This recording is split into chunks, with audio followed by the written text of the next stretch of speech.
barometer amal kita soleh tak solehnya di salat kita.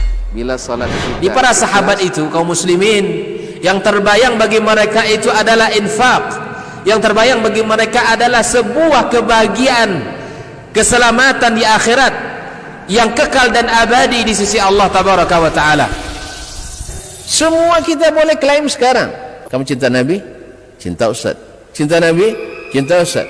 Termasuk saya, cinta Nabi, cinta. Dapat tahunya besok di akhirat. Maka apa kata Nabi sallallahu alaihi wasallam? Amalur rajuli biyadih. Penghasilan yang terbaik adalah pekerjaan yang dilakukan oleh seseorang dengan tangannya sendiri. Wa kullu bai'in mabrur, dan setiap jual beli yang mabrur. Ini aktivitas ini membantu saya di akhirat atau akan menyulitkan saya di akhirat?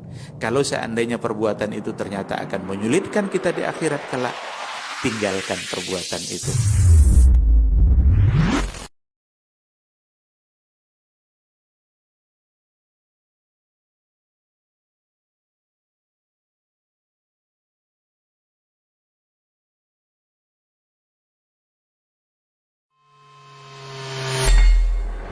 Di para sahabat itu kaum muslimin, yang terbayang bagi mereka itu adalah infak, yang terbayang bagi mereka adalah sebuah kebahagiaan, keselamatan di akhirat yang kekal dan abadi di sisi Allah tabaraka wa taala.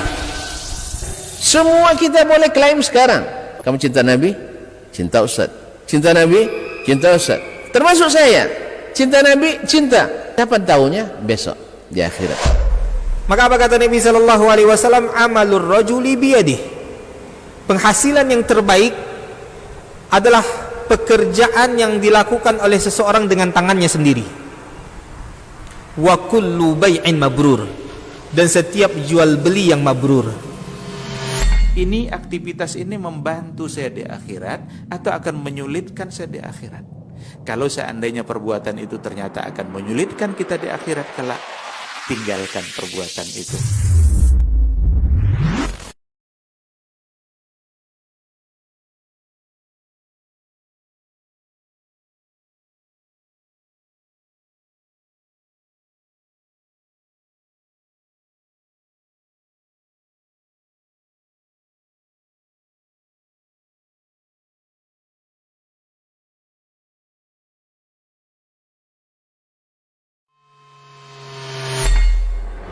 Di para sahabat itu kaum muslimin, yang terbayang bagi mereka itu adalah infak, yang terbayang bagi mereka adalah sebuah kebahagiaan, keselamatan di akhirat yang kekal dan abadi di sisi Allah tabaraka wa taala. Semua kita boleh klaim sekarang, kamu cinta Nabi, cinta Ustaz. Cinta Nabi, cinta Ustaz. Termasuk saya, cinta Nabi, cinta. Dapat tahunya besok di akhirat. Maka apa kata Nabi sallallahu alaihi wasallam? Amalur rajuli biyadih. Penghasilan yang terbaik adalah pekerjaan yang dilakukan oleh seseorang dengan tangannya sendiri. Wa kullu bai'in mabrur, dan setiap jual beli yang mabrur. Ini aktivitas ini membantu saya di akhirat atau akan menyulitkan saya di akhirat? Kalau seandainya perbuatan itu ternyata akan menyulitkan kita di akhirat kelak, tinggalkan perbuatan itu. Sebab kalau berlaku pada ayat tasbih, berarti kita telah menyerupakan Allah dengan makhluknya, dan Allah tidak ada padanannya. Laisa kamitslihi syai'un. Tidak ada yang semisal dengannya suatu apapun, baik pada zatnya, pada asma'nya dan sifat-sifatnya serta perbuatan-perbuatannya. Ma'asyarul kiram dirahmati Allah. Mengulang kembali mengingatkan bahwasanya untuk mengenali sesuatu dengan benar dan pasti hanya melalui salah satu dari 3 metode, 3 cara. Masih lupa kan? Hah? Ya lumayan, dah lama juga. Nah, pertama melihat langsung, dan untuk ini tidak mungkin hamba sekarang melihat Allah Tabaraka wa Ta'ala. Kalaulah nabinya sendiri tidak melihat, apalagi yang bukan nabinya alaihi wassalawatullah rabbi. Cara yang kedua adalah melihat sesuatu yang mirip dengannya atau serupa dengannya. Dan Allah juga tidak bisa diserupakan, dikiaskan, dianalogikan, dipadankan, ditasbih dan tamsilkan dengan makhluk apapun. Berarti cara ini kalau ditempuh pasti keliru. Pasti keliru. Nah, ketika orang memakai cara ini, nanti yang terjadi adalah bayangan-bayangan bahwa Allah serupa dengan makhluk. Akhirnya lari dari membayangkan itu, akhirnya dimatikan lampu. Karena takut bayang-bayang, matikan lampu. Apa mati lampunya? Coba kelamnya dengan ilmu kelam. Jadi yang terang jadi kelam karena dimatikan. Akhirnya ditiadakanlah banyak sifat Allah karena ditasbihkan dulu, setelah itu dihapus. Karena terbayang olehnya bahwa Allah kalau begitu mesti begini, kalau begini mesti begitu. Ini kaedah-kaedah yang tidak lazim pada makhluk saja, tidak mesti begitu, apalagi pada Al-Khaliq. Ya, pada makhluk saja tidak mesti berlaku kaedah itu semuanya, apalagi pada Al-Khaliq. Tapi subhanallah, sebagian yang meyakini menganggap itu sebagai minal qat'iyat, sesuatu yang qat'i, pasti. Padahal kira-kira, kok kira-kira jadi pasti gitu, bahwa segala yang di atas sesuatu itu mesti menempati yang di bawahnya. Kan dianggap ilmu pasti. Padahal ini dilekatkan kepada Allah yang tidak ada jalan mengetahuinya melalui melihat atau menyerupakan. Di mana datang pastinya? Sehingga kita menolak yang pasti datang dari Allah beritanya dan yang datang dari Rasulullah sallallahu alaihi wasallam. Mungkin sebagian nanti akan beralasan, dah makna kalimat itu kan banyak. Berarti istawa maknanya banyak. Tidak bisa diartikan dengan satu saja. Gitu ya? Taib. Makna aslinya apa? Istawa itu. Kemudian kita cocokkan dengan makna-makna yang banyak tadi. Misalnya istawa dengan makna tumbuh dan berkembang. Masuk ke Allah Ta'ala? Tidak masuk ini. Jangan dimasukkan itu. Memang tahu kita makna istawa itu banyak. Tapi ini tidak boleh disifati Allah dengan anak yang sudah menjadi remaja. Istawal waladu aw syabu. Dia sudah, masya Allah, istawa, sudah sempurna kejadiannya. Berarti sebelumnya belum. Allah tidak boleh disifati dengan itu. Makanya ini tidak masuk di istawa. Jelas? Kemudian diarti di antara maknanya adalah maknanya datar atau licin. Istawat tarik, jalannya masya Allah mulus gitu. Masya Allah dibilang mulus dan datar, tidak masuk juga makna itu. Jelas? Lalu di antara maknanya adalah istaula. Walaupun dalam kamus Arab asli jarang atau tidak ditemukan, kecuali ditulis oleh Al-Khalaf yang berpemahaman Khalaf, yang berpahaman Salaf tidak. Oke lah, makna istaula maknanya adalah menguasai setelah sebelumnya tidak menguasai. Itu makna istaula, seperti yang disebut oleh Ibnu Faris dan Ibnul A'rabi, juga Ibnu Sidah. Nama-nama baru nampaknya, tidak ada orang sini kayaknya ya. Ahli-ahli bahasa Arab dan juga ulama berpahaman salaf, mereka mengatakan istaula itu adalah menguasai setelah sebelumnya dikuasai oleh orang lain. Apakah mungkin dikatakan arsy itu dulu dalam penguasaan orang lain kemudian dikuasai oleh Allah. Berarti makna ini juga makna batil kalau mau jujur berbahasa. Kalau mau jujur berbahasa, karena istaula itu maknanya sebelumnya tidak dikuasai, setelah itu baru dikuasai menurut pakar-pakar bahasa. Oleh itu kaum muslimin dan muslimat dirahmati Allah SWT, termasuk dalil atau syair Nasrani yang dijadikan sebagai bukti makna istawa dengan makna istaula oleh ahli kalam, satu-satunya adalah sebait syair dari orang Nasrani bahwa istawa Bishrun alal Iraqi.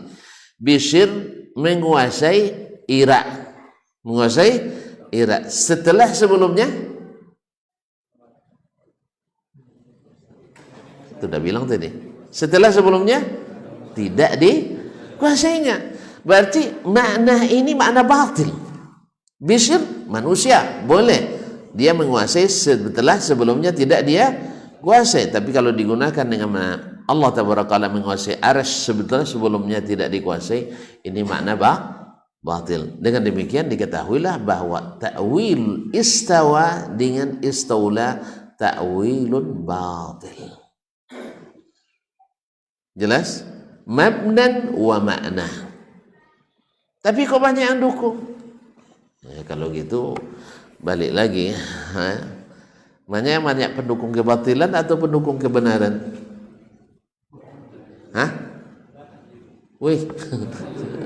Pendukung kebatilan atau kebenaran? Kebatilan. Kalau sekarang di voting misalnya, mana yang baik wanita kita muslimah pakai jilbab atau pakai jilbab? Menang yang mana? Serius ini? Mana yang menang? Jilbab. Iya. Kalau di voting pasti pendukung jilbab lebih banyak. Beragama tuh jangan terlalu serius. Makan aja tuh serius, maka beragama dah serius. Allah musta'an. Makan serius ya. Nonton game, main game serius gitu. Main bola serius, tapi beragama tak boleh serius. Aneh bin ajaib. Nah, kaum muslimin dan muslimat, jelas ya? Nah, ulama kita as-salaf wa ashabil hadis begitu meyakini dalam masalah asma dan sifat tidak ada rumus kecuali mencari cara yang ketiga, yaitu berita yang benar. Berita yang benar yaitu kalamullah Al-Qur'anul Karim alladzi la ya'tihi al-batil min baini yadayhi wa la min khalfi. Tak ada batil dari depan dan dari mana pun, di belakang tak ada. Yang tidak ada ikhtilaf padanya.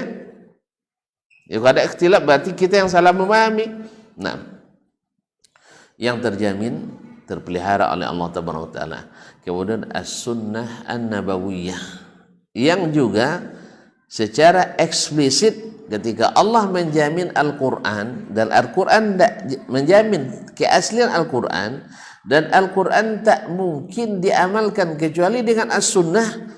Ini juga menunjukkan bahwa as-sunnah juga akan terpelihara. Cuman bedanya Al-Quran Allah langsung yang memeliharanya, sedangkan as-sunnah Allah buka kesempatan andil para ulama hadis. Nah, ada yang memakai hadis dhaif lalu disahihkan atau diingatkan oleh ulama hadis yang lain, dan seterusnya. Jadi kita begini kaum muslimin dan muslimat, misalnya untuk masalah hadis mengikut Imam Al-Bukhari misalnya atau Imam Ahmad, maknanya adalah selama hadis yang dipakainya adalah hadis sahih. Imam Al-Bukhari hanya mensyaratkan sahih dalam kitab Al-Jami', dalam kitabnya lain kan tidak disyaratkannya. Jelas? Tak jelas. Nah, ini belajar hadis pula kita. Imam Al-Bukhari mensyaratkan hadis yang disebutkannya sahih hanya dalam kitabnya Al-Jami' As-Sahih Al-Musnad. Hanya dalam kitab itu yang disebut dengan Sahih Al-Bukhari. Adapun dalam kitab-kitabnya yang lain, kan dia punya kitab yang lain. Ada khalqu af'alil ibad, ada juz'il qira'ati khalfal imam, ada at-tarikhul kabir, ada at-tarikhul saghir, ada at-tarikhul awsat, ada ad-du'afa, ada apa lagi? Asyik cepat. Al-adabul mufrad. Mungkin belajar adabul mufrad Sabtu tadi nanti. Baiklah kaum muslimin dan muslimat dirahmati Allah. Dan seterusnya. Di kitab yang lain dia tidak syaratkan mesti hadisnya sahih. Nah, ketika misalnya kita dapatkan dalilnya tidak sahih, kita katakan bahwa di hadis ini kita katakan Imam Al-Bukhari kita tidak ikuti. Karena kita tak mengikuti kecuali yang sahih. Berarti antum lebih hebat dari Imam Bukhari. Nah, ini masalah terus, ini lebih hebat dari Imam Al-Bukhari. Ini kadang ini kayak apa namanya, anak-anak cengeng dulu itu begini ya. Ketika mainannya dalam bahasa Aucunya dipocek sedikit ya, atau dipocek, dibilang mainan saya ini lebih hebat daripada mainan kamu. Nangis dia, ngadu sama maknya. Makanya mainan saya dibilangnya tidak bagus katanya, padahal cuma sayapnya aja dibilang kurang. Ini lebihnya di sayap. Tidak boleh begitu ngaji, itu tidak boleh begitu. Kita bukan bahwa ketika kita sebutkan hadis ini dhaifun, antum lebih hebat Imam Bukhari sahih dhaif. Subhanallah, kalau itu tidak usah, diam aja lah, kita tidak usah belajar lagi, tidak usah kita ngaji. Jelas? Kita ya mendhaifkan itu tidak mungkinlah kita melawan Imam Bukhari sendiri. Mesti kita ajak Imam Abu Hatim Ar-Razi, ya, yang gurunya dia sendiri, apa namanya, sejawatnya Abu Zur'a Ar-Razi misalnya, atau Yahya bin Ma'in dan seterusnya, termasuk Imam Ahmad. Jelas? Nah, mungkin sendiri misalnya Imam Ahmad semuanya mensahihkan hadis itu, tiba-tiba saya bawa Ahmad untuk mentaibkan saya, tidak mungkin lah. Jelas tuh? Nah, baik, ke sini, balik ke sini. Termenung tuntun kenapa? Hah? Saya baru mengingatkan yang masih lupa tadi kan, itu kan, yang masih lupa. Ingat, jalan satu-satunya untuk mengenali Allah melalui sifat dan asma'nya melalui berita. Nah, berita ini harus diyakini bukan dengan menganalogi dan mengkiaskan, karena analogi dan kias tak berlaku. Makanya ketika antum nanti membayangkan ketika sifat Allah di atas arasy, mesti nempel ke aras, karena antum melihat raja kalau duduk di singgasana nempel di singgasana. Ketika raja itu turun dari singgasana, singgasananya kosong. Jelas? Nah, antum nanti kita bicara tentang Allah di atas aras, lalu membayangkan Allah nempel di aras, karena ini keadaan akal. Ini masuk teori yang kedua kan, menganalogikan, menyatarakan, membandingkan, mentasbihkan Allah dengan makhluk. Ketika ditasbihkan tidak masuk, akhirnya ditolaklah sifat tersebut. Jelas? Ditambah lagi dengan hantu tajsim. Kenal hantu tajsim? Hantu mujassimah? Tidak tahu. Untuk tidak kenal tuan, tidak takut tuan datang. Jadi mereka ketika kita menisbatkan Allah istawa di atas aras, terbayang oleh mereka Allah nempel di aras. Jelas? Atau ketika Allah turun, nanti Allah meninggalkan aras, kosong aras. Ma'asyiral kiram, mereka membayangkan itu seperti makhluk. Maka kita yang mengisbatnya dianggap menyerupakan Allah dengan makhluk, disebutlah kita mujassimah oleh mereka yang tidak mengetahui akidah kita, karena tidak menerima dari as-salaf akidahnya, tapi memahami akidah as-salaf melalui saringan khalaf. Jelas? Ini kalau air ini bersih, masukkan ke dalam keran yang berkarat. Kita tahu keran berkarat? Perlu juga terjemah? Enggak kan? Atau keran berlumpur, keluar air apa? Air berlumpur. Akidah as-salaf itu bersih, tidak ada tajsim, tidak ada tashbih, tidak ada tamthil, tidak ada ta'til. Tetapi ketika memahaminya melalui orang-orang khalaf, Akhirnya keruhlah akidah itu. Pahamnya? Paham dah. Kita masuk tanya cici. Kita masuk tanya satu-satu. Kalau enggak, mana? Ketika orang itu menyebut as-salaf meyakini Allah di atas arasy, ya, menurut pemahaman as-salaf Allah di atas arasy tidak mesti nempel di arasy, tidak mesti menempati arasy. Jelas? Kalau menurut mereka enggak. Masukkan keselingan khalaf. Kalau seandainya Allah di atas arasy, berarti mesti nempel di arasy. Berarti as-salafiyun meyakini bahwa Allah nempel di arasy. Padahal nempel di arasy itu masuk saluran mereka, bukan melalui, tidak diterima langsung dari as-salaf. Jelas?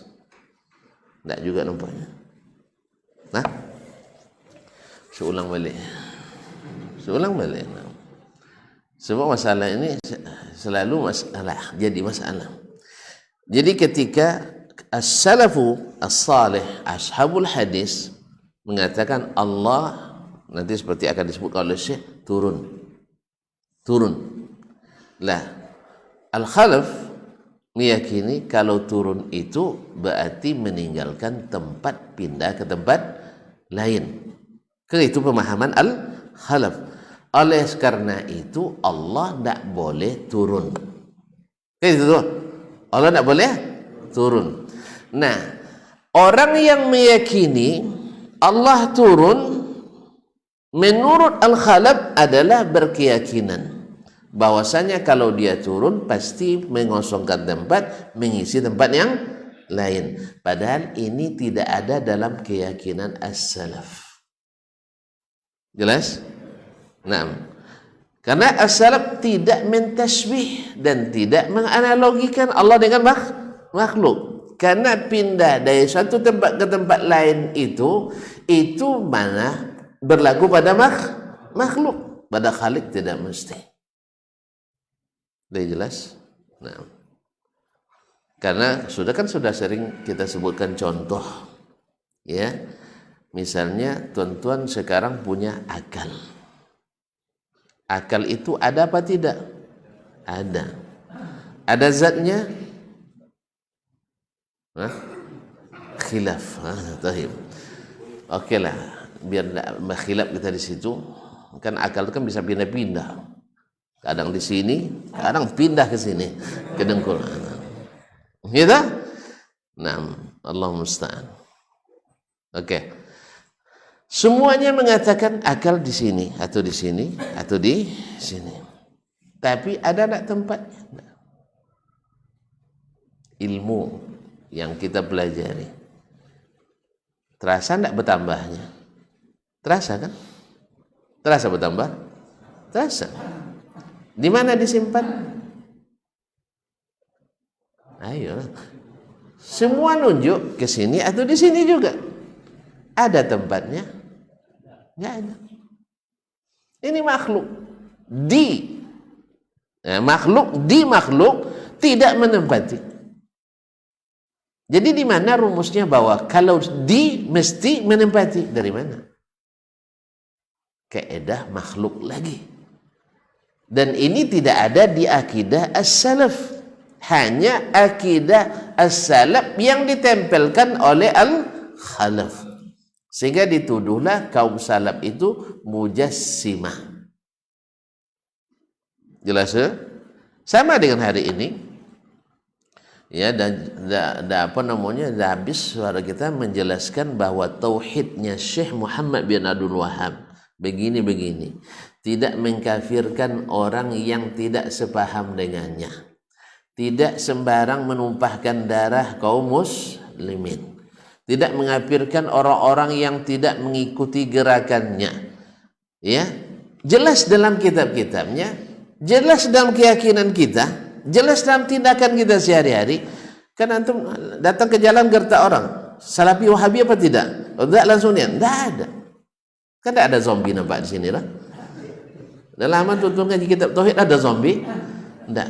Nah, kita jelaskan bahwa Al-Wahabi yang mengafirkan orang itu adalah Al-Wahabi Abdul Wahab bin Rustum dulu yang ada di abad keempat Hijriyah atau abad ketiga, akhir abad ketiga dan awal keempat Hijriyah, tetap juga ditempelkan itu kepada dakwah Syekh Muhammad bin Abdul Wahab. Itu TV sebar masjid ditengokkan, itu orang haji umroh kan ditampilkan semua gerak-gerik jemaah itu. Adon macam-macam orang dikejar zombie di waktu itu. Sejelas itu. Masih banyak juga dusta itu laku. Sejelas itu kan. Dia sendiri pergi haji itu, cari duit pula di sana. Musim haji cari duit di sana. Ya. Dan aman, kadang makannya gratis selama musim haji. Yang ngasih siapa? Zombie. Yang ngasih itu zombie. Iya, tonton kaum muslim lihatlah, kalau tonton musim haji tak mau keluarkan biaya, bisa gratis semuanya. Asal siap aja berebut dan antri gitu kan. Orang sedekahnya berpuluh-puluh ton makanan gitu di tepi jalan tuh. Trailer yang isian 65 ton itu yang diparkirkannya, awak bawa pickup terbuka aja dan diumumkan kemana-mana tuh kan. Jadi kaum muslimin dan muslimat, demi keamanan jemaah haji, kalau orang mereka di New York menurunkan 8 helikopter per hari, itu Arab Saudi menurunkan 25 helikopter untuk mantau jemaah haji itu. Mana yang banyak, penduduk New York atau penduduk orang jemaah haji? Kayak pernah tuh ke New York. Kok tahu? Iya, jemaah haji paling 2,5 juta, 3 juta kan. New York berapa penduduknya? Nah, baru tahu. Iya, saya tidak tahu angka sekarang. Nah, tapi tidak kurang dari 18 juta orang atau sekian, saya tidak tahu berapa persisnya. Itu hanya 8 helikopter yang turunkan untuk pengamanan kotanya. Padahal mana yang lebih banyak kejahatan, di sana apa di Mina? Wih, iya. Kok ragu tuh bilang ya? Takut dibilang apa ya? Demikian banyaknya yang disiapkan untuk pengamanan. Kalau seandainya mereka, biarlah mati orang jemaah, tidak sepaham begitu kan? Itu apa amankan. Ma'asyiral kiram dirahmati Allah. Sejelas itu, tetap juga banyak lisan-lisan yang berdosa, yang memfitnah, yang berdosa dan memfitnah. Biasa itu. Jelas? Apalagi yang ini sifatnya teoritis akademis. Ketika ada golongan mujassimah, dulu ada, mereka menyerupakan Allah bertangan seperti tangan kita, bermata seperti mata kita. Ada. Tapi apakah itu as-salaf? Apakah itu salaf? Enggak. Itu khalaf. Itu khalaf. Dan itu hanya minus di umat Islam. Sedikit sekali. Sampai sekarang saya belum bertemu dengan orangnya. Saya sampai hari ini belum bertemu dengan orang mujassimah, itu belum bertemu. Atau jangan-jangan ada di sini. Hah? Bahwa Allah bertangan seperti tangan makhluk, Allah bermata seperti mata makhluk, Allah turun seperti turun makhluk. Tidak ada. Hanya fitnah. Tidak pernah mengatakan Allah punya mata. Iya. Di mana tahu? Al-Quran, hadis yang mengatakan. Seperti apa matanya kami nggak tahu. Kita nggak tahu seperti yang dijelaskan oleh Syekh nanti. Allah turun, iya. Bagaimana turunnya? Nggak tahu. Kalau ada yang menisbatkan kepada ulama al-sunnah, as-salaf, maka pastikan itu bohong. Seperti yang dilakukan oleh Ibnu Battutah, seorang pengembara dari Maroko itu, dalam Rihlatu Ibnu Battutah yang terkenal, dia mengatakan Ibnu Taimiyah rahimahullah, ya, turun berkhutbah di Masjid Damaskus, khutbah Jumat, dan dia katanya hadir. Maka ketika dia mengatakan Allah turun dari ke langit pertama seperti turunnya saya dari mimbar ini. Setelah dicek dalam sejarah, ketika dia masuk ke Damaskus, Syekhul Islam Taimiyah dalam penjara. Mungkin orang dalam penjara dapat kehormatan khutbah di masjid negara? Orang yang sedang dan penjara, mohon maaf, dituduh teror. Teror? Iya kan, teroris, mengacau keamanan. Ibnu Taimiyah dianggap aliran sesat menyesatkan. Dia di penjara. Mungkin dia dapat kehormatan khutbah Jumat di Masjid Istiqlal? Tahanan-tahanan politik. Allah musta'an. Di sini bukti bahwa Ibnu Battutah itu dusta dalam masalah ini. Yang lain mungkin dia betul, ya, tapi dalam masalah ini dia dusta. Wallahu alam, apakah sengaja atau tidak. Soal sengaja atau tidak, mungkin saja orang yang menipu dia. Dia kan bukan orang asli di situ. Mungkin dia nanya sebelah, siapa tuh katanya? Ibnu Taimiyah katanya kan. Nah, bisa saja. Orang nak memfitnah. Kita hari kan juga begitu orang kan. Ya, orang yang melakukan tindakan yang tidak benar. Misalnya ada yang mengatakan dosen kalau tidak sepakat dengan mahasiswanya diusir semua. Ya, yang buat orang kita yang difitnah. Ada yang buat, tapi yang kena fitnah kita. Nah, sebagian diam-diam aja, padahal dia tahu. Tahu. Allah musta'an. Beginilah ketakutan pada hari ini. Ketakutan orang dengan kepentingan sehingga tidak bisa memberikan yang benar itu benar, yang salah itu salah. Ma'asyiral kiram dirahmati Allah. Jelas? Udah jelas selesai? Kan target kita udah jelas. Kalau udah jelas selesai. Jadi tidak ada tajsim dalam akidah as-salaf ashabil hadis. Kalau ada yang nak nempelkan, itu adalah tempelan dusta. Tempelan dusta baik disengaja atau tidak sengaja. Karena apa? Yang tidak sengaja tadi dia terima dari keran khalaf. Dia terima dari keran khalaf. Maka pasti tidak akan benar pemahamannya. Karena keran yang berkarat, keran yang anti, keran yang berlumpur, dan seterusnya. Mari kita dengarkan langsung dari orangnya, bagaimana mereka meyakininya. Qala rahimahullah, wa yuthbitu ashabul hadithi nuzul rabbi subhanahu wa ta'ala kulla laylatin ila as-sama'id dunya min ghairi tashbihin lahu binuzulil makhluqin wala tamthilin wala takyifin bal yuthbituna ma athbatahu Rasulullah sallallahu alaihi wasallam wa yantahuna fihi wa yumirruna al-khabar as-sahih al-warid bi dzikrihi ala zahirihi wa yakiluna ilmahu ila Allah. Kayaknya kedua naskah sama ya. Nah, yaitu mereka ashabul hadis menetapkan, artinya mengimani,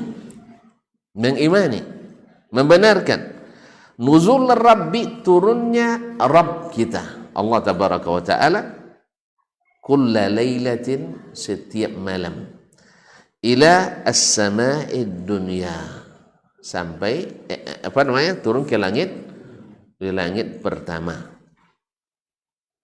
Jelas? Baik. Lalu kalau begitu tasbih tak? Bagaimana turunnya? Dengarkan. Min ghairi tasbihin lahu binuzulil makhluqin, tanpa menyerupakannya dengan turunnya para makhluk. Orang-orang yang di dalam hatinya banyak syubhat, dia akan bilang, gitu ya. Pertama yang sudah disebutkan tadi, berarti kosong aras. Gitu ya. Di mana dia dapat keedah kalau Allah turun berarti kosong? Di mana? Dia pada asalnya juga tidak beriman bahwa Allah di aras. Tapi kok dia pakai hujah sekarang kosong aras. Dia asalnya juga tidak beriman Allah istawa ala arsy. Allah hanya menguasai aras. Tapi untuk menolak ini juga seolah-olah mereka mengisbat bahwa Allah di atas aras. Supaya ini tertolak juga.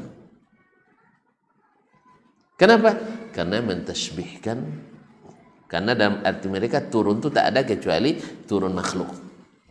Kecuali turun makhluk, yaitu dari atas ke bawah. Masyaallah kiram dirahmati Allah. Yang kedua akan berkata lagi, sepertiga malam. Sepertiga malam mana? Gitu ya. Malamnya orang Jepang dengan malamnya orang Brazil pasti beda. Ya tak? Kalau gitu enggak mungkin Allah turun di sepertiga malam. Padahal hadisnya berlaku untuk umum. Kan itu tuh. Sekali lagi ini menyerupakan dengan turunnya makhluk. Turunnya makhluk. Sebenarnya kalau tuan-tuan mau menggunakan sedikit saja logika yang sehat, ya logika yang sehat, seperti mimpi dua orang tidur di tempat yang sama. Sudah punya istri belum? Berapa? Baru satu. Alhamdulillah. Senang dah istrinya dengar. Pernah nggak mimpi sama-sama mimpi dalam satu waktu? Nggak pernah juga. Antum nggak setia nampak. Kalau saya pernah mimpi aja beda. Maksud saya begini, istri mimpi sepertinya di waktu siang, suami mimpi sepertinya di waktu malam. Padahal di tempat yang sama. Apakah antum tidak percaya bahwa mimpi itu ada? Percaya tidak mimpi itu ada? Perlu bukti. Kan pernah mimpi sampai harus mandi kan? Ikan bukti itu bahwa itu mimpi itu memang ada. Antum mimpi berkelahi, kecapean minta minum habis itu, iya kan? Tidak pernah juga. Memang antum aneh nih, tidak ada pernah mimpi senang, tak ada mimpi kepayah pun tak ada. Doalah sama Allah kasih mimpi. Artinya apa? Kenapa ini mungkin terjadi? Satu pergi ke Tokyo, satu pergi ke Washington misalnya, ya saya, padahal dia tempat yang sama. Antum akan jawab alamnya lain. Alhamdulillah. Berarti beda, sesama makhluk saja bisa berbeda, apalagi Al-Khaliq. Ini akidah yang logika yang sehat. Kenapa antum nak paksakan juga sama turunnya Allah dengan turunnya makhluk? Jangan paksakan. Nanti kalau antum ingkari ini, antum akan ingkari lagi nanti kiamat hari apa? Hari Jumat. Tapi sekali lagi kita sudah sebutkan, andainya terjadi hari Jumat, Jumatnya orang Tokyo dengan Brazil juga tidak sama.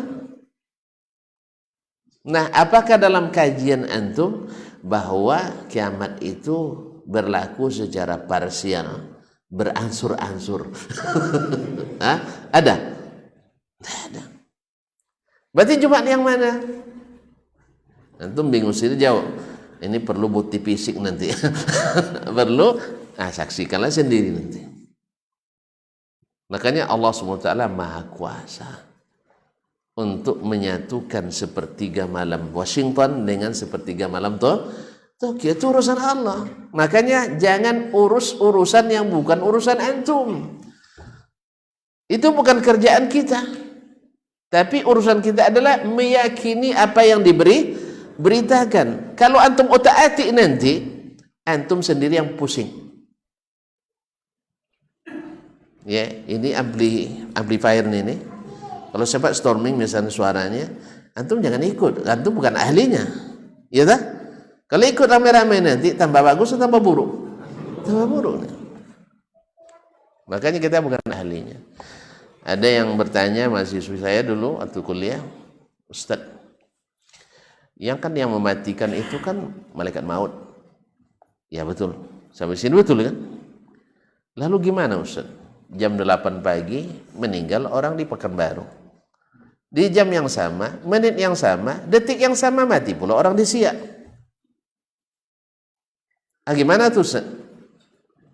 Saya jawab sederhana aja, saya nggak tahu. Saya nggak pernah ketemu malaikat maut. Sebab kalau udah ketemu kita tidak bisa berkomunikasi lagi. Saya tidak pernah ketemu malaikat maut, maka saya tidak tahu. Dan dia juga tidak pernah memberi laporan ke saya. Antum nggak disuruh ngurus yang seperti ini, betul kan? Kena suruh gimana kerjanya, kerja kita aja nggak selesai. Makanya kerja kita mengimani bahwa Allah menugasi malaikat mencabut nyawa, namanya malaikat maut. Sampai antum nyanyikan bila Israel kan, walaupun secara riwayat tidak sahih namanya Israel, tapi ala kulli hal masalah nama tidak ada masalah. Ma'asyiral kiram dirahmati Allah SWT. Lalu saya katakan kepadanya, nanti bingung karena apa? Karena membayangkan petugas itu seperti petugas makhluk ini. Selesai tugas di Pekanbaru naik travel pula ke Siak. Iyalah, lewat pula Lumut Dalam.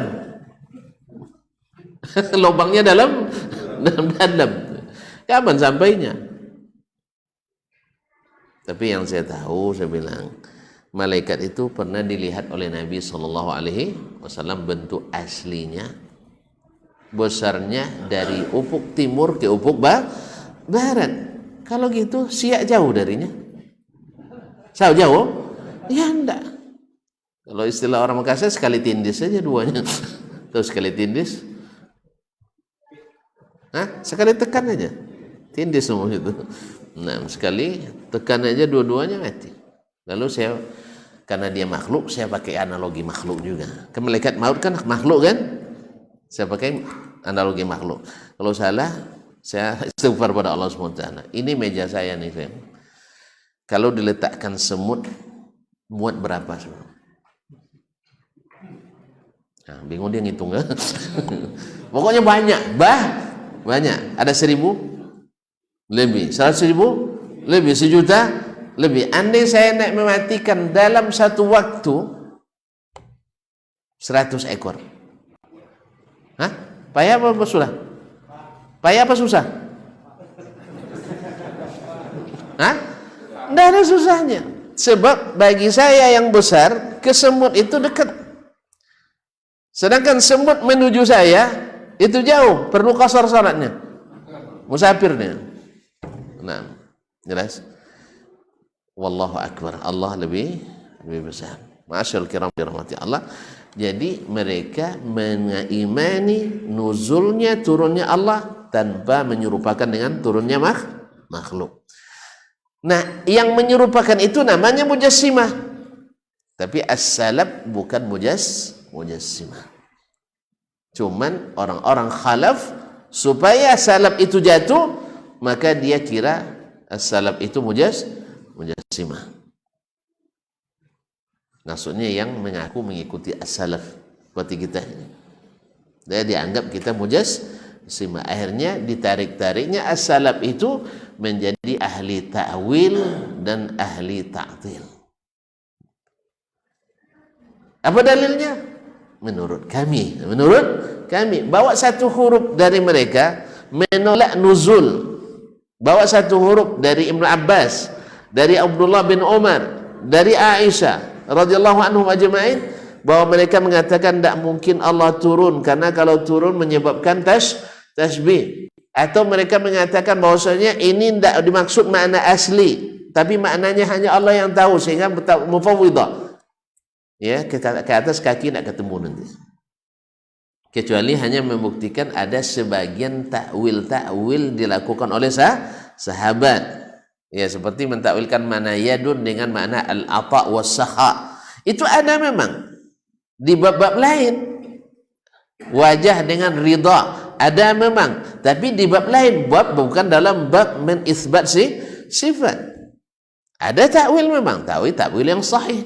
Tapi pas disifat persifat nggak ada, tak akan ditemukan. Justru yang ada adalah mereka mengimani apa yang dikatakan Allah dan Rasulnya Shallallahu Alaihi Wasallam. Jadi kita ini dilempelkan ke kita mujassimah. Lalu para sahabat, para tabi'in ditarik-tariknya untuk ikut ahli ta'wil, seolah-olah mereka ahli kalam semuanya. Ya, mazhab akidahnya Asy'ari atau Maturidhi. Allah musta'an. Padahal Abul Hasan Asy'ari baru lahir 260 Hijriah. Masyarakat kiram dirahmati Allah.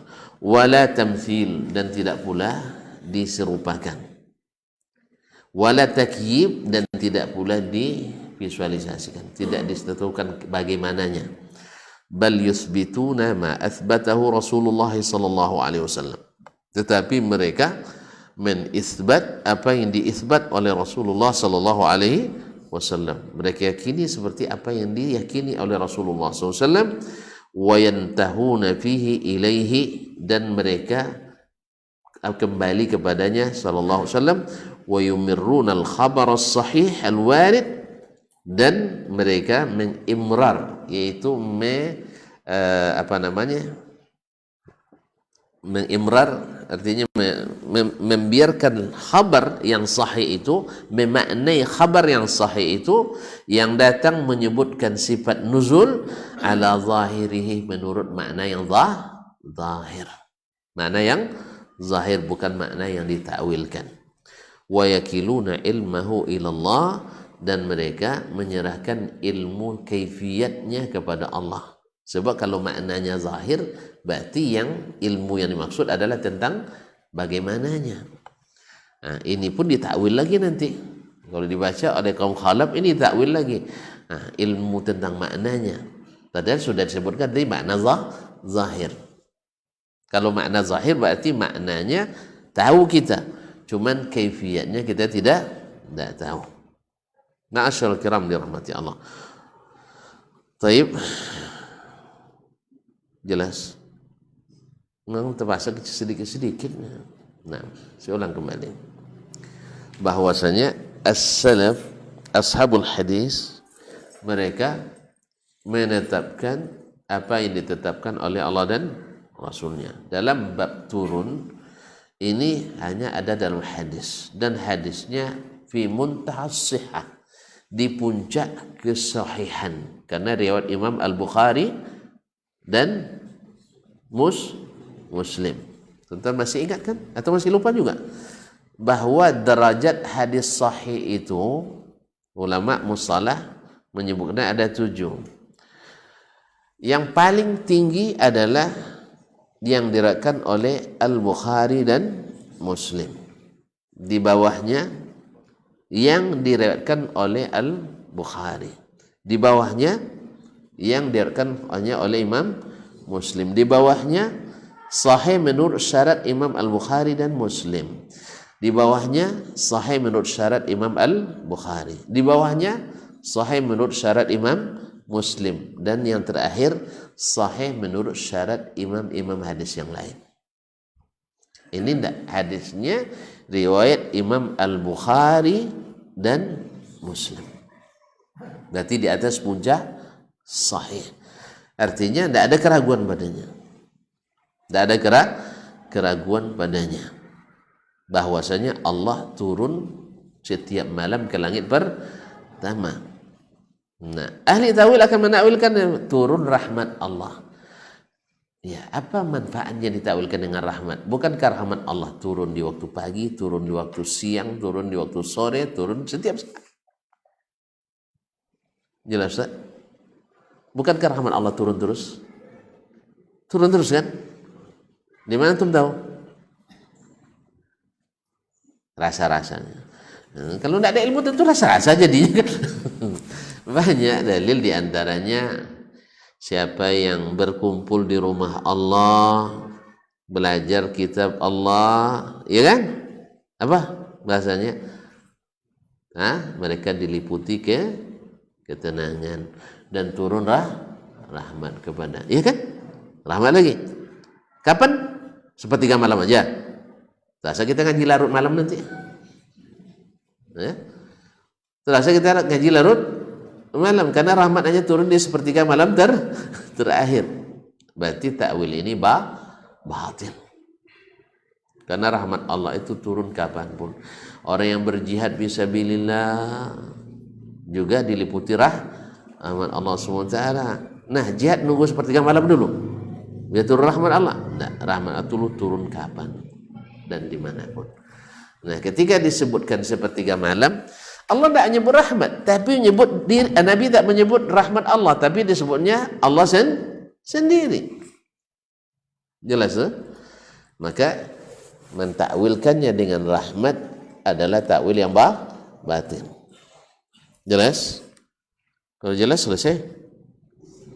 Hah? Ini nampaknya rak-rak cemas ya Ustaz. Alhamdulillah bilang aja jelas supaya selesai. Nah. Jelas?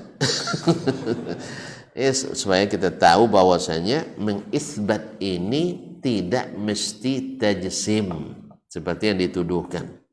Ya, yang namanya tuduhan biasanya bohong. Ya, kita sudah jelaskan bahwasanya kita meyakini Allah turun di sepertiga malam terakhir tanpa tahu kita bagaimana turunnya. Berarti tidak mungkin kita menyerupakan dengan turunnya makhluk. Dan kita tidak pula membayangkan serupa dengan makhluk. Tidak ada. Terus kan laisa kamitslihi syai'un, benar ayat tidak salah. Tapi pemahaman antum terhadap ayat yang mungkin kurang.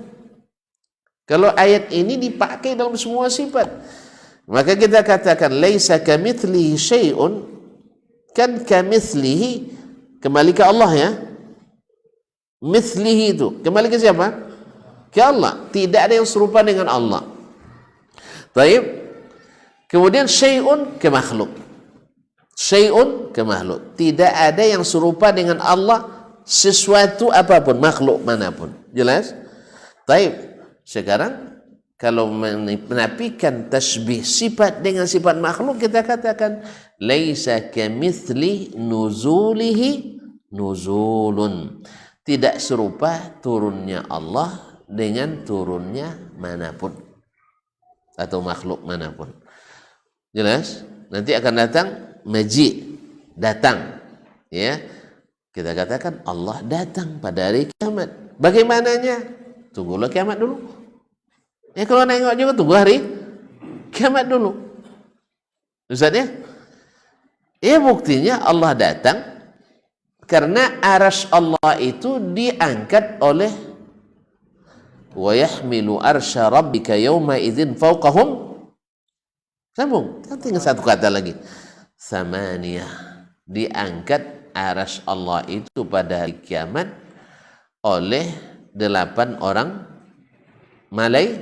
malaikat. Berarti kalau arasnya diangkat, berarti yang punya aras, Ustaz, kalau arasnya diangkat berarti yang punya aras, ya datang. Iya datang gitu ya, datang. Masyaallah kiram. Ini secara logika, kita tak pakai logika. Maksud saya kita secara logika, kalau yang arasnya diangkat berarti yang punya datang. Jelas? Memang kita mengisbatkan sifat datang bukan karena itu, bukan karena logika itu. Tapi karena Allah sendiri yang memfirmankan, wa jaa rabbuka, Rabbmu datang. Bagaimananya? Kita tidak tahu. Kita tidak tahu. Kenapa antum bilang enggak tahu? Karena tidak diberitahu. Tapi kalau antum bilang datang, karena datang diberitahu. Datang kan diberitahu ke kita. Bagaimananya? Tidak diberitahu. Sama sekarang, presiden datang ke Pekanbaru. Gimana datangnya? Oh, saya tidak tahu. Yang penting dia datang. Tapi kalau saya punya berita nanti tambahan, saya telepon protokoler misalnya atau pas pampresnya, bagaimana tadi datang presiden kok pagi-pagi begini udah datang, kami tidak tahu kan itu. Oh, beliau sebenarnya sejak kemarin antum aja tidak dengan berita. Oh iya rupanya. Iya tak? Nah, cuman kita tentang Allah kan tidak diberitahu. Sampai kita tahu. Kalau tidak tahu jangan ngada-ngada. Kalau ngada-ngada pasti kira-kira mungkin pakai jet pribadi, mungkin kan, atau sudah jadi pakai jeans, pakai naik kendaraan jin presiden ke sini katanya. Misalnya semuanya sebuah kemungkinan antum, tidak ada yang pasti. Makanya yang pasti sekarang Allah katakan dia datang. Kapan? Hari kiamat nanti. Jelas? Nabi katakan Allah turun.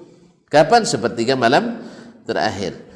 Antum tidak usah mikirkan bagaimana menggabungkan sepertiga malam terakhir di sini, di sana, dan sebagainya. Yang antum harus pikirkan bagaimana saya memetik hasilnya. Siapa yang istighfar diampuni, siapa yang berdoa dikabulkan. Nah, cukup. Nah, soal berapa jarak langit ke bumi dan sebagainya, berapa jarak tempuh, itu udah urusan antum. Antum anak tanya aja berapa jam antum ke Padang kemarin. Tidak sempat kita jawab kadang. Oh lupa nengok jam katanya. Ini nak nanya pula berapa jarak tempuh Allah Subhanahu wa taala. Kan tidak berjarak kata antum. Tidak berjarak. Oleh itu kaum muslimin dan muslimat dirahmati Allah Subhanahu wa taala, kita hanya mengimani ini tanpa mentajsim Allah Subhanahu wa taala. Jadi kalau ada menuduh mujassim, berarti dia masuk mengenali akidah salaf melalui saluran khalaf. Kalau sudah saluran khalaf, banyak yang berubah-ubah di dalamnya. Banyak berubah di dalamnya. Allahumma musta'an. Masyaallah kiram dirahmati Allah SWT, sama dengan orang yang belajar Islam kepada orang yang bukan Islam. Akhirnya rusak Islam itu. Sehingga lahir berislam tak boleh serius. Karena belajarnya kepada orang non muslim. Maka ini bilang jangan serius masuk Islam. Kira-kira mau tidak orang non agama lain itu kita bilang, ya kalau beragama Kristen tidak usah serius lah, Islam aja yang serius. Mau tidak? Tidak mau orang. Makanya seharusnya semua kita wajib serius beragama. Terserah nak agama antum, lakum dinukum waliyadin. Antum seriuslah ngurus agama antum, saya serius pula ngurus agama. Karena memang terbukti orang semakin istiqamah dalam agamanya semakin mudah diatur. Dan semakin tidak istiqamah di agamanya semakin payah diatur. Jelas ya? Sebab memang agama pada umumnya ajarannya membuat orang taat diatur. Tapi ketika agama didangkalkan, tidak boleh serius beragama, akhirnya orang tidak serius juga menaati aturan. Jelas ya? Kita menaati aturan dua dorongan, iman satu, karena kemudian taat pada yang membuat aturan itu. Tapi ketika iman didangkalkan, dorongan ini hilang. Kemudian ketika pemerintahnya tidak adil, akhirnya tambah tidak taat. Makanya sebenarnya pemerintah yang cerdas itu tahu dia buat agama lah yang paling mudah membuat orang diatur. Contoh di vaksin sekarang. Mana negara yang paling cepat selesai vaksinnya? Coba serius ini. Mana negara yang paling cepat vaksinnya selesai? Wih, negara yang paling taat beragama mana? Arab Saudi. Seluruh rakyat selesai vaksin. Awak itu lah main cinduk-cinduk aja kan apa kan?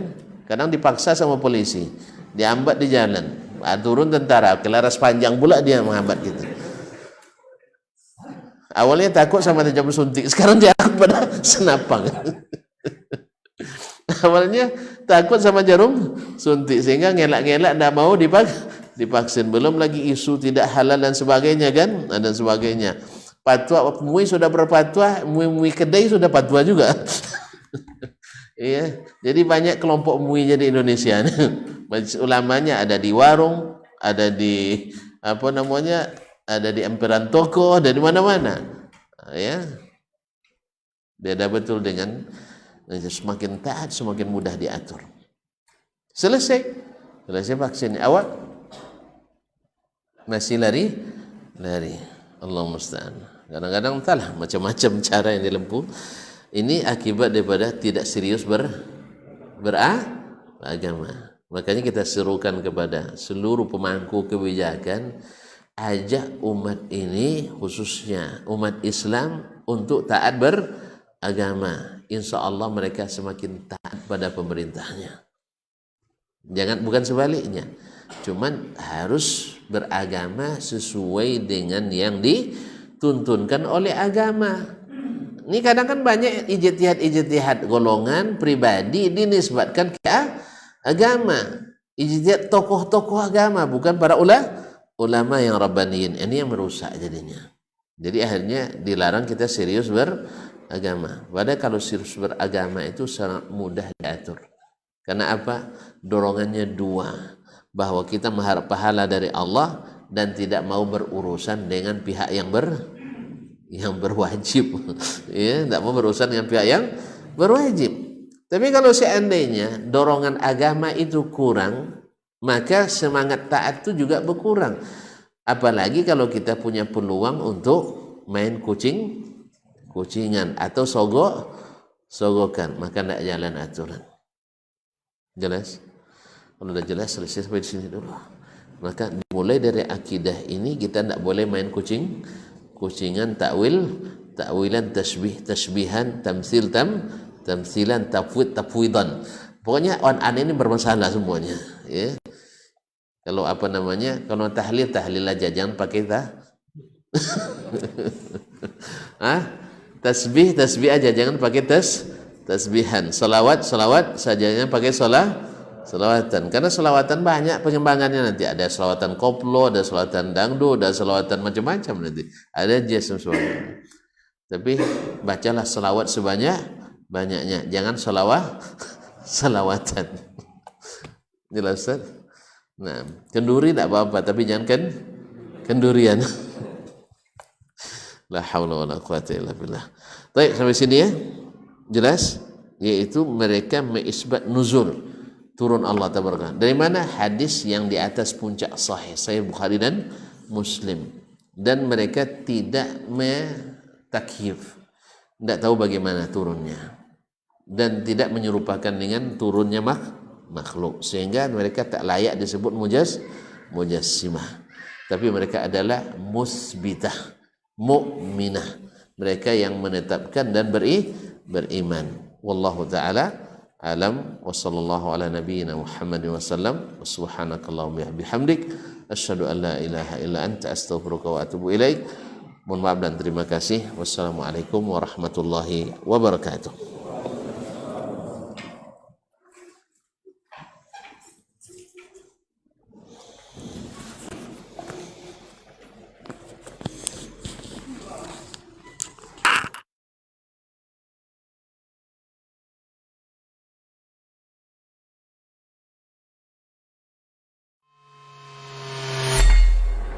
Di para sahabat itu, kaum muslimin, yang terbayang bagi mereka itu adalah infak, yang terbayang bagi mereka adalah sebuah kebahagiaan, keselamatan di akhirat yang kekal dan abadi di sisi Allah tabaraka wa ta'ala. Semua kita boleh klaim sekarang. Kamu cinta Nabi? Cinta Ustaz. Cinta Nabi? Cinta Ustaz. Termasuk saya. Cinta Nabi? Cinta. Kapan tahunya? Besok di akhirat. Maka apa kata Nabi sallallahu alaihi wasallam? Amalur rajuli biyadih. Penghasilan yang terbaik adalah pekerjaan yang dilakukan oleh seseorang dengan tangannya sendiri. Wa kullu bai'in mabrur. Dan setiap jual beli yang mabrur. Ini aktivitas ini membantu saya di akhirat atau akan menyulitkan saya di akhirat? Kalau seandainya perbuatan itu ternyata akan menyulitkan kita di akhirat kelak, tinggalkan perbuatan itu.